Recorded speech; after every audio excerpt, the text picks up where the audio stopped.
প্রিয় দর্শক, অলরেডি আমরা কিন্তু চলে আসছি খুলনা আবাসিক সেই প্রকল্পের ভিতরে। এর ভিতরে পানিতে এত পরিমাণ চাপ দিছে সেটা আপনারা হয়তো জানেন না, কিন্তু এর ভিতরে যে গোল একটা দৃশ্য আমি ওর ভিতরে কিন্তু হেঁটে হেঁটে দেখাচ্ছি আপনাদের। কিন্তু ঢুকতে গেলে যে পানি, যেমন এত সুন্দর একটা দৃশ্য, চারি সাইডে যে এত পরিমাণ পানি, সেটা আপনি দেখলেই বুঝতে পারবেন।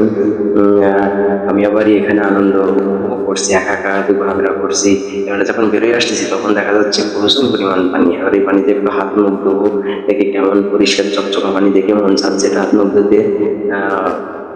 এই পানিতে একটু হাত মুখ ধুচ্ছি, সেই ভালো লাগলো। আর দুপুর টাইম তো। আর সবচেয়ে বড় কথা, এখানে যে ব্রিজটা আছে, ব্রিজটা এত সুন্দর দেখতে। আমি কিন্তু সাইড থেকে দেখানোর চেষ্টা করলাম যে ব্রিজটা খুবই সুন্দর, মানে লাগতেছে।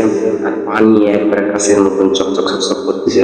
সবচেয়ে ভালো লাগলো আমার এখানে ঘুরে, অনেকক্ষণ ধরে আসছি, আর এখানে ঘুরে মানে আপনি খুবই মজা অনুভব করতে পারবেন সেই জায়গায়। এখানে এটা হচ্ছে খুলনা আবাসিক প্রকল্প।